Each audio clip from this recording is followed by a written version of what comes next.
Welcome back. Video लंबा नहीं बनाना चाहता, इसके लिए सीधा टू द पॉइंट बात करूँगा। 2-4 वीडियो पहले मैंने कहा था कि देश के अंदर लॉकडाउन नहीं लगेगा। उस समय सिचुएशन ऐसी नहीं थी कि मैं आपको या कोई भी प्रेडिक्ट कर सकता था कि इतनी बुरी हालत हो जाएगी, और उस समय की जो सिचुएशन थी वो यही कहती थी कि लॉकडाउन एक सोल्यूशन नहीं है। लेकिन अब मैं खुद एक्सेप्ट करता हूँ और रिक्वेस्ट करता हूँ कि अब लॉकडाउन को सीरियसली कंसिडर किया जाना चाहिए।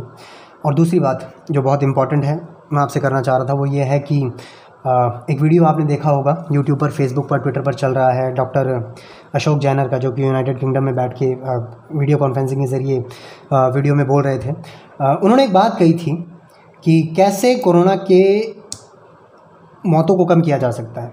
उन्होंने सिर्फ बात नहीं की, उन्होंने गारंटी के साथ बात की। उन्होंने एक तरह से चैलेंज किया कि एक भी मौत नहीं होगी कोरोना की वजह से अगर उनका फॉर्मूला अपनाया जाए। मैं जनरली किसी व्हाट्सएप फॉरवर्ड या यूट्यूब वीडियो पे ट्रस्ट करके आपके साथ शेयर नहीं करता, इनफैक्ट किसी के साथ शेयर नहीं करता। लेकिन मैंने थोड़ा सा रिसर्च किया डॉक्टर अशोक जैनर के बारे में।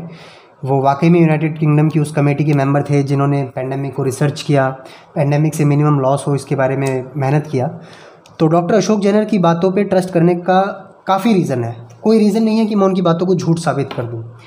डॉक्टर अशोक जैनर ने एक पूरा टाइमलाइन बताया कि कोरोना वायरस काम कैसे कर रहा है। सबसे पहली बात, कोरोना वायरस एक टाइमलाइन के तरह चलता है। जब आपके शरीर में आता है तो हल्का बुखार होता है, नेचुरली आपका इम्यूनिटी सिस्टम उससे फाइट करता है और इस चक्कर में बुखार होता है। फिर डॉक्टर साहब ने ये भी कहा कि 85% मरीज़ों में वो बीमारी अपने आप ठीक हो जाएगी, आपको परेशान पैनिक होने की ज़रूरत नहीं है। प्रॉब्लम उन 15% लोगों को होगी, हल्की फुल्की अगर होगी, जो फर्स्ट लेवल फेस में ठीक नहीं हुआ है। छठे दिन, बीमारी के छठे दिन जब हल्का बुखार या तो ख़त्म हो जाएगा या बहुत तेज़ हो जाएगा। ख़त्म हो जाएगा तो आप बच गए, आप सेफ हो, कोई प्रॉब्लम नहीं है। अगर बढ़ जाएगा उस समय आपने प्रिकॉशन स्टार्ट करने हैं। उन्होंने कहा है कि जब हल्का बुखार तेज़ बन जाएगा तो वो एक खतरे की घंटी जैसा आप उसको कंसीडर कीजिए। उस समय पे आपको निश्चित तौर पे डॉक्टर्स के पास आपको जाना है, इसमें कोई डाउट नहीं है। लेकिन आपको पैनिक बाइंग नहीं करनी है, पैनिक टेस्ट नहीं कराने हैं और पैनिक प्रिस्क्रिप्शंस ऑनलाइन वाले नहीं देने हैं। अच्छा, इसके साथ एक बात और, जब डॉक्टर जैनर कह रहे थे कि रेमडेसिविर हुआ, टोसिलिजुमैब हुआ, ये ऐसे ड्रग्स है ही नहीं जो इस बीमारी में काम कर रहे हैं। ये कहीं ना कहीं वर्ल्ड हेल्थ ऑर्गेनाइजेशन ने भी या रिसर्च कमेटीज़ ने भी कहा है कि इन्होंने कोई बहुत ज़्यादा ज़िंदगियाँ बचाने का कोई प्रूफ नहीं दिया इन बीमारियों ने। तो इंडियंस ऐसी पैनिक बाइंग क्यों कर रहे हैं?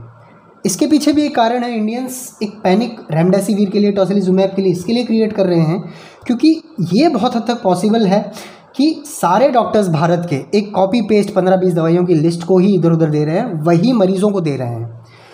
और दूसरी बात, कहीं पे एक ऐसा सेंट्रल लेवल का वॉर रूम नहीं है, कमांड सेंटर नहीं है।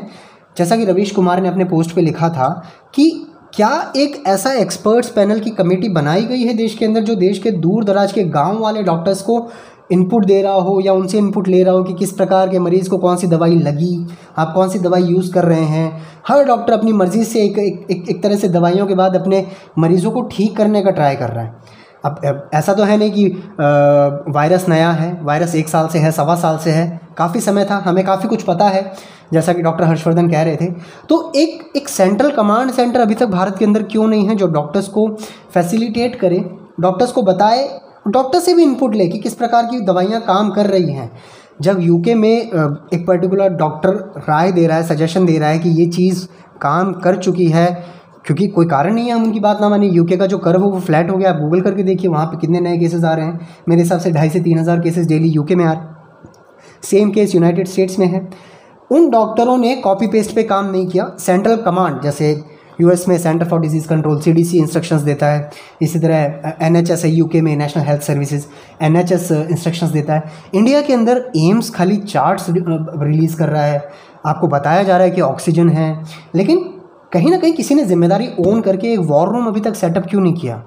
क्यों किसी ने एक तरह से इस माहौल को, पैनिक को ठंडा करने का ट्राई नहीं किया? इस चीज़ के बारे में मेरी रिक्वेस्ट है कि आप सरकार से डिमांड कीजिए कि एक एक्सपर्ट पैनल के साथ एक वॉर रूम क्रिएट किया जाए।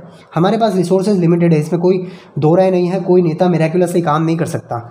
उन्हीं लिमिटेड रिसोर्सेज में अगर एक डॉक्टर हमें ये कहता है कि मैं दावे के साथ कहता हूँ एक भी मौत नहीं होगी कोरोना वायरस से, अगर आप थोड़ा सेंसिबली जनता को एजुकेट कर दें, तो ऐसा क्या कारण है कि हम जनता को एजुकेट भी नहीं कर पा रहे हैं? इसके लिए तो कोई मिरेकल नहीं चाहिए ना, इसके लिए तो 5-10 डॉक्टर्स की टीम चाहिए या एक सेंट्रल कमांड सेंटर चाहिए। मेरी बस आप लोगों से ये दरख्वास्त है, पैनिक मत कीजिए, अपने डॉक्टर्स पे ट्रस्ट कीजिए।